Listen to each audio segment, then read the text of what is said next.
বিএনপির স্থায়ী কমিটির সদস্য সালাউদ্দিন আহমেদ অপহরণ, বিএনপি নেতা ইলিয়াস আলীর অন্তর্ধান সহ বিভিন্ন শ্রেণী পেশার 2 শতাধিক খুন গুমের হোতা। শেখ হাসিনা দেশ ছেড়ে পালিয়ে যাওয়ার পর থেকে একের পর এক তার নানা কুকীর্তি বেরিয়ে আসছে। আওয়ামী লীগ সরকারের সময়ে বহু মানুষকে গুম করা হয়েছে।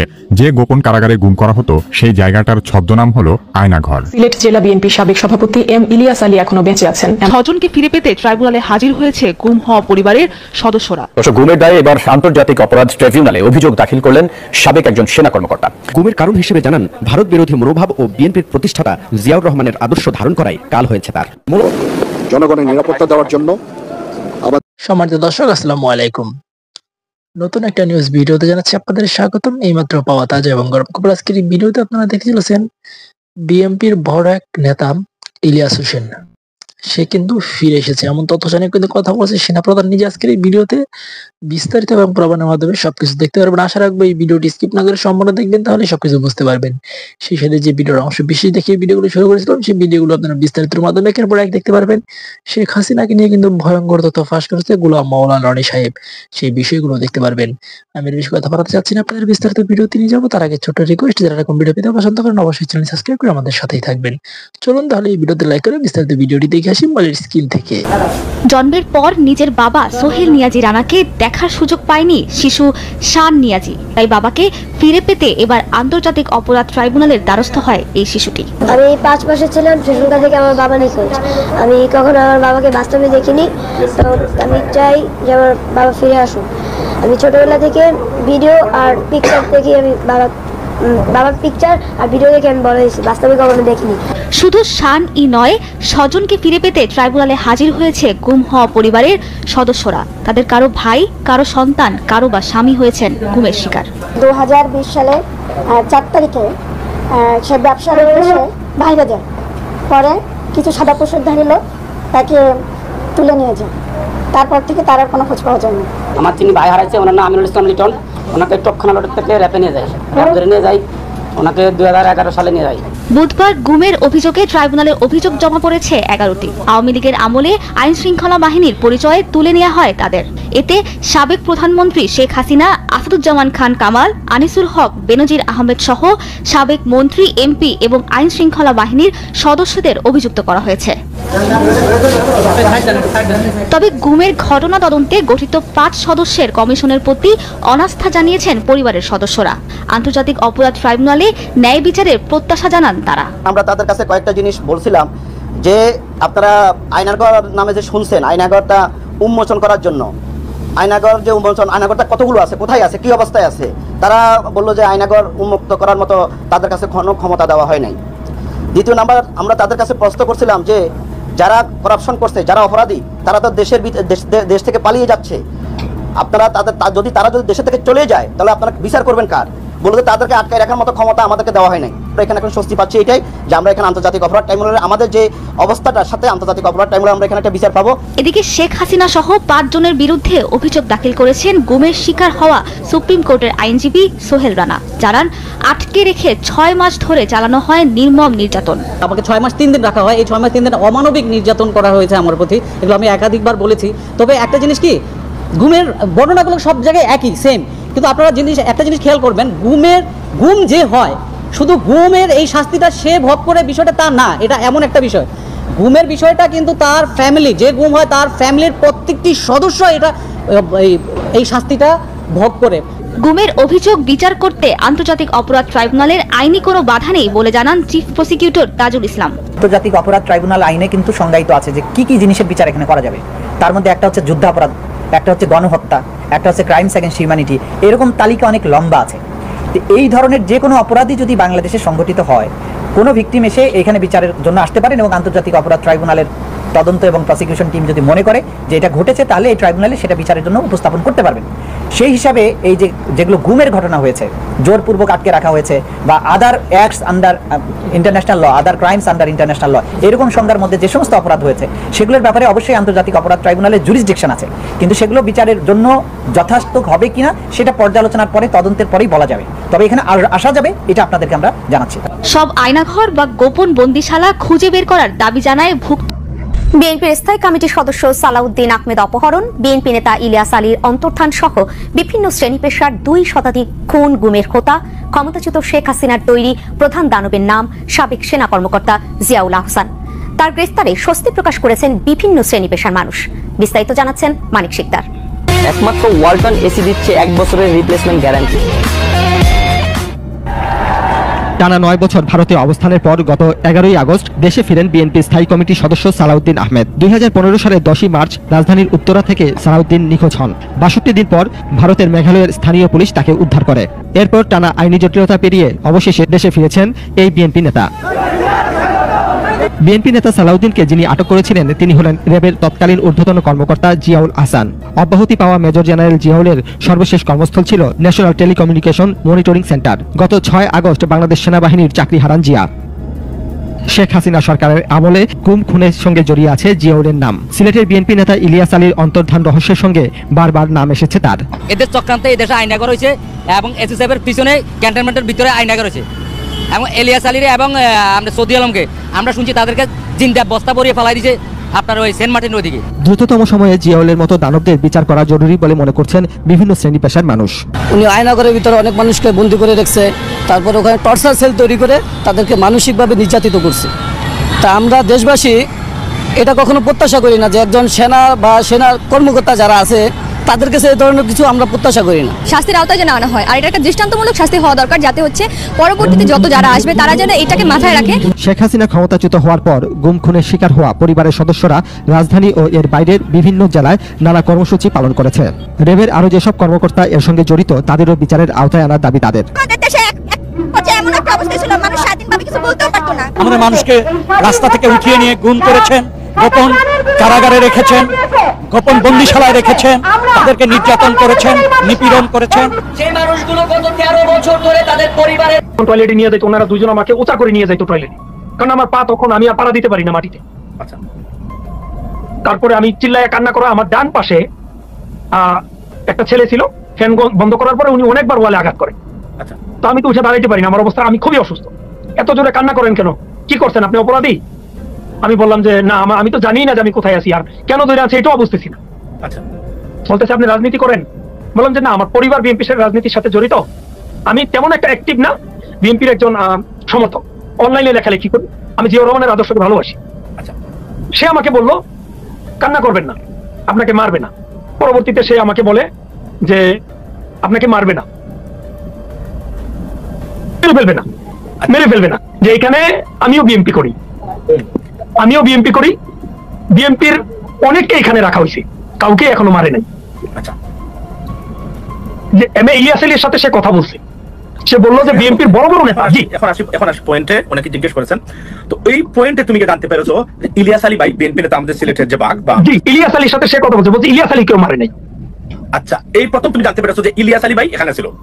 অ্যাকচুয়ালি আমি আপনাকে বলি, ইলিয়াস আলীর মানে গুম হয়েছে যে এই বিষয়টা আমি আসলে জানতাম না, মানে I am sorry to say.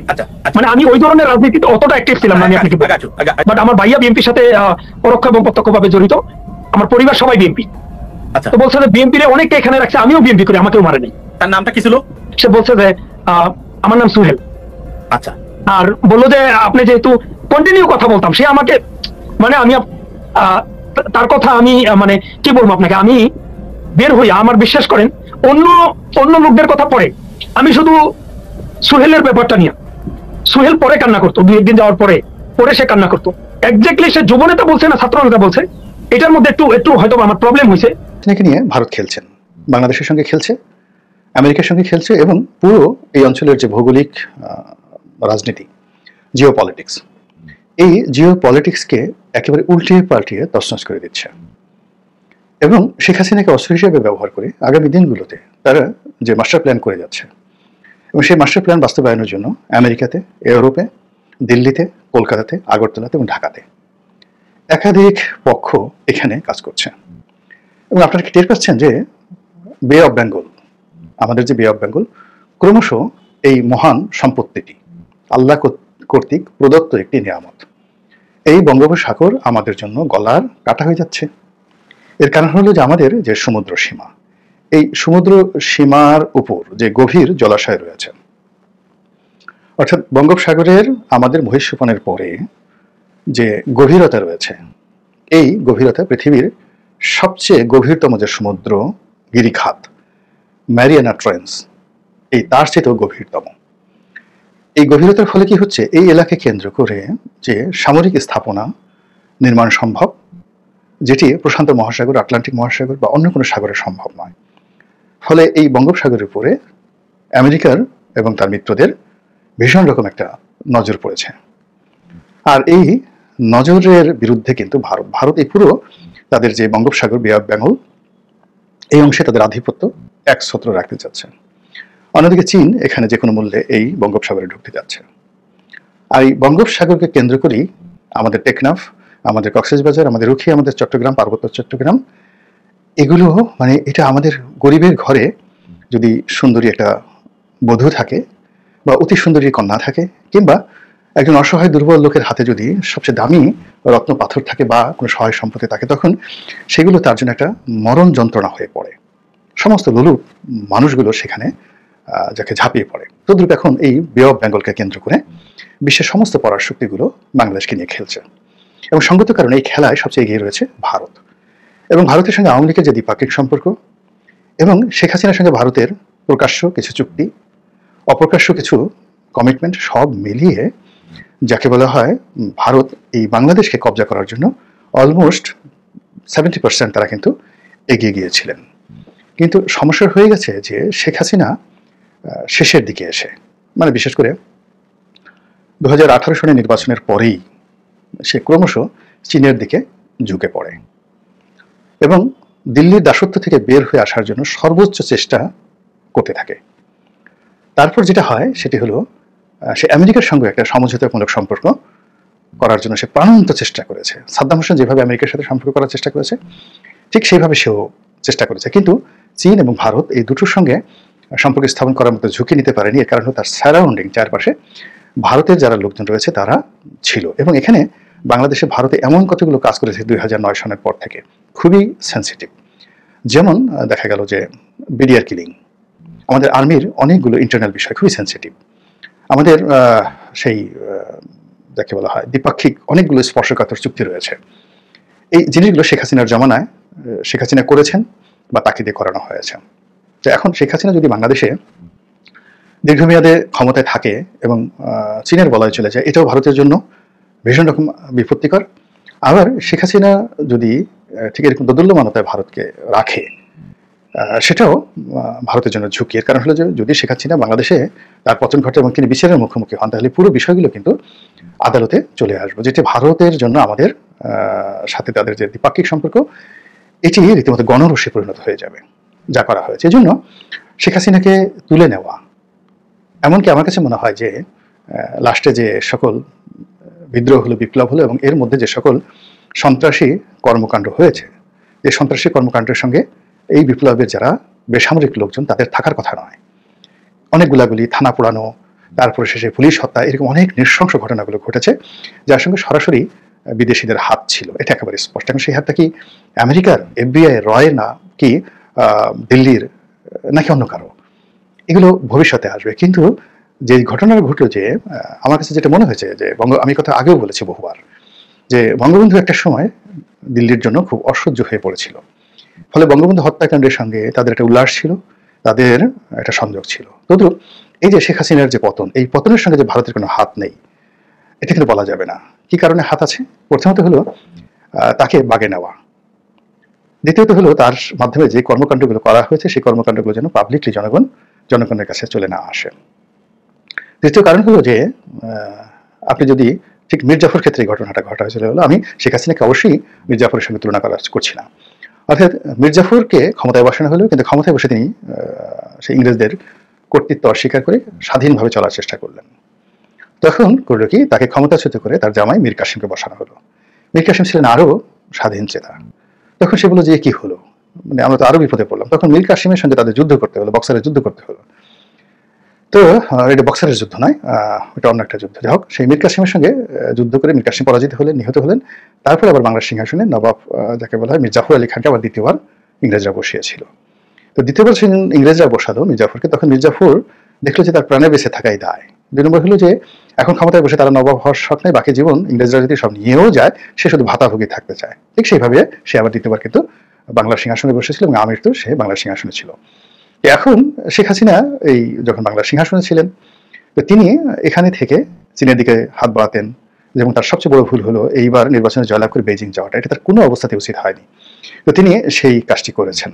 তারপরে এই তার জাতিসংঘে যাওয়ার দরকার ছিল না। এই সময়টাতে তিনি গুছিয়ে উঠতে পারতেন, তার পলিটিক্যাল উইংগুলো তিনি ঠিক রাখতে পারতেন, কিন্তু সেগুলো না করে তিনি সেই দিল্লিকে অস্বীকার করে যখন স্বাধীন সার্বভৌম এমন একটা ভাব যে আমি যা ইচ্ছে তাই করতে পারি, তখন তাকে একটা শিক্ষা দেওয়ার জন্য যদি দিল্লি তাদের প্ল্যান বি করে থাকে, এটা অস্বাভাবিক কিছু নয়। যাই হোক, এখন শেখ হাসিনা দিল্লির হেফাজতে আছেন। তো দিল্লি যদি তাকে আবার বাংলাদেশে ফেরত পাঠায়, এটি সেই মীর কাসিমের পরে ইংরেজরা রবার্ট ক্লাইভ যে কাজটি করেছিলেন মীর জাফর আলী খানকে নিয়ে, ঠিক একই ঘটনা ঘটবে। 2 নম্বর হলো যে শেখ হাসিনা ধরেন কখনো তাকে পাঠানো হলো না, কিন্তু শেখ হাসিনার মাধ্যমে যে জিনিসগুলো করা হয়েছে সেই জিনিসগুলো এই বর্তমান সরকারের কাছ থেকে আদায় করার জন্য ভারত যদি চাপ দেয়, এই চাপ বর্তমান সরকার দিতে পারবে না। দ্বিতীয়ত হলো যে শেখ হাসিনাকে ওখানে রেখে তারপর তার যে রাজনৈতিক দল, সেই রাজনৈতিক দলের সাহায্য সহানুভূতি ভারত সংগতের কারণে পেয়ে গেছে, এবং যেহেতু সেখানে আছে, আওয়ামী লীগের একটা বিশাল নেতাকর্মীরা এখন ভারতে ছড়িয়ে পড়েছে, এবং আগামী কিছুদিন যদি এইভাবে চলতে থাকে তাহলে আরো অন্তত 1 থেকে 1.5 লাখ আওয়ামী লীগের শীর্ষ পর্যায়ের নেতৃবৃন্দ রয়েছে, তারা ভারতে চলে যাবেন। তখন ভারত কেন্দ্রিক একটা বলয় কাজ করবে, বিকল্প শক্তি কাজ করবে, যেভাবে শান্তি বাহিনীকে দিয়ে তারা পূর্ব পার্বত্য চট্টগ্রামকে অস্থির করে ফেলেছিল।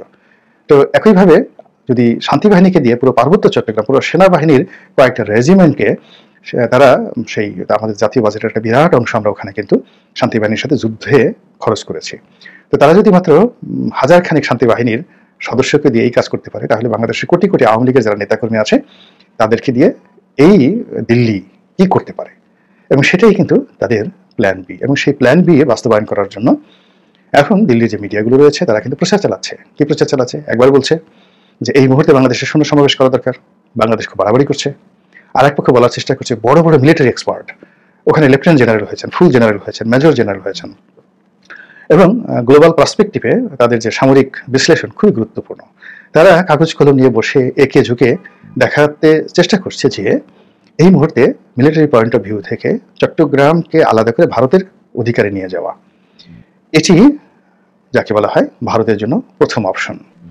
দ্বিতীয় অপশন হলো যে চট্টগ্রাম মায়ানমারের একটা কিছু অংশ, এগুলো নিয়ে যদি আলাদা একটা স্টেট করে দেওয়া হয় এবং তাদের সঙ্গে যদি একটা সেই যাকে বলা হয় করিডোর চুক্তি থাকে, সেই করিডোরের মাধ্যমে তারা তাদের পণ্য পরিবহন থেকে শুরু করা সব কিছু তারা করতে পারবে, তাহলে তারা দুটো অংশকে টার্গেট করেছেন।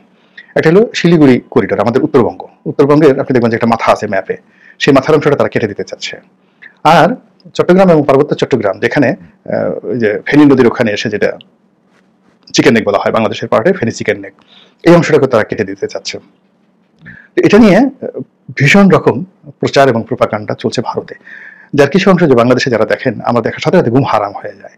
তো এই যে ভারত যে প্ল্যান বি শেখ হাসিনাকে হাতে রেখে আওয়ামী লীগকে নিয়ে বাংলাদেশকে নিয়ে যে করে যাচ্ছে অনবরত, তার বিরুদ্ধে আপনি, আমি, আমাদের সরকার, আমাদের জনগণ, আমরা আসলে কি করছি? আমরা কি তসবি টিপছি, সুবহানাল্লাহ আলহামদুলিল্লাহ বলছি, সবকিছু আল্লাহর উপর ছেড়ে দিয়ে বসে আছি, নাকি আমরা মনে করছি যে না কিছুই হবে না, আবাবিল পাখি এসে আমাদেরকে রক্ষা করবে? রাজনীতির সবচেয়ে বড় নির্মমতা হলো যে এখানে পার্মানেন্ট বন্ধু বলে কেউ নেই আর পার্মানেন্ট শত্রু বলে কেউ নেই। এখানে শুধুমাত্র পার্মানেন্ট যে জিনিসটি সেটা হলো স্বার্থ। ভারতের যা স্বার্থ আছে সেই স্বার্থ অনুযায়ী তারা কাজ করবে, তারা শত্রু মিত্র চিন্তা করবে না। 2 নম্বরে যে জিনিসটি হলো সেটি হলো প্রতি 50 বছর পর সেই মানচিত্র পরিবর্তন হয়, এরপর প্রতি 100 বছর পর সেই মানচিত্র থেকে শুরু করে আরো বড় ভৌগোলিক বিবর্তন ঘটে যায়। বোঝার চেষ্টা করুন, 1971 থেকে এ পর্যন্ত আমরা কিন্তু 50 বছর অতিক্রম করে ফেলেছি। So it's a huge burden, historical burden for us and for our nation. আমরা যদি বলেন যে তাহলে বলেন তো এই সময়ের মধ্যে 70 বছরে আমেরিকার কি ভৌগোলিক পরিবর্তন হয়েছে, ইংল্যান্ডের কি পরিবর্তন হয়েছে 50 বছরে, ইন্দোনেশিয়ার কি হয়েছে, গিয়ে দেখেন সব জায়গাতে হয়েছে।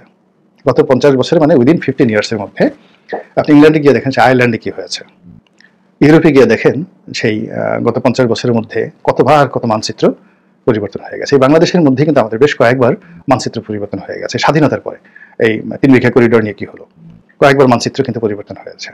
এরপর আমাদের যে তালপট্টি দ্বীপ, দক্ষিণ তালপট্টি দ্বীপ নিয়ে কি হয়েছে, এখন আবার সেন্ট মার্টিন নিয়ে কি হচ্ছে। এভরিডে মানে ছোট ছোট ঘটনাকে একসময় বৃহৎ আকারে এটা রূপ দেয়। এবং ঐতিহাসিকরা যা লিখে গিয়েছেন বা দার্শনিকরা যারা লিখে গিয়েছেন তা কিন্তু হাজার হাজার বছরের ইতিহাসকে সামনে রেখে একটা গাণিতিক সমাধানে তারা পৌঁছে গেছেন। ফলে আমরা যে একটা ঐতিহাসিক সন্ধিক্ষণে আছি, সেই সন্ধিক্ষণটা আমাদের মানতে হবে। ভারতের ক্ষেত্রে আপনারা বলতে পারেন ভারতের মানচিত্রের পরিবর্তন হলো কি করে। ভারতের একেবারে মানচিত্রের পরিবর্তন হয়েছে 2 বার। হায়দ্রাবাদকে যখন তারা ইনক্লুড করলো তখন একবার পরিবর্তন হয়েছে, সিকিমকে যখন তারা ইনক্লুড করলো তখন আবার পরিবর্তন হয়েছে। এবং রিসেন্টলি তাদের মানচিত্র পরিবর্তন হয়েছে, আগের 2 বার তারা গ্রহণ করেছে, আর রিসেন্টলি বিশাল অংশ অলমোস্ট প্রায় 30-35 হাজার বর্গ কিলোমিটার এলাকা কিন্তু চীন দখল করে নিয়েছে। ফলে এটা ভারতের মানচিত্র থেকে বাদ যাবে। তো প্রতিনিয়ত কিন্তু ভাঙা করা হচ্ছে। তো কাজেই আমি একেবারে সেই যে মানচিত্র যেভাবে এঁকে আছে ওইভাবে সারা জীবন থাকবে, ওর মধ্যে চিন্তা করে যদি আমরা বসে থাকি তাহলে। প্রিয় দেশবাসী, শুরু থেকে শেষ পর্যন্ত যারা এই ভিডিওটি দেখেছেন সকলকে জানাই অসংখ্য অসংখ্য ধন্যবাদ। যারা এরকম নিউজ ভিডিওতে পেতে পছন্দ করেন তারা অবশ্যই এই চ্যানেলটি সাবস্ক্রাইব করে পাশে থাকা বেল আইকনটি বাজিয়ে দিবেন। যারা এখনও এই ভিডিওটি শেয়ার করেননি, এই ভিডিওটি দ্রুত শেয়ার করে সকলকে দেখার সুযোগ করে দিন। আজকের মতন এই পর্যন্ত, দেখা হচ্ছে পরবর্তী কোনো ভিডিও নিয়ে ইনশাল্লাহ।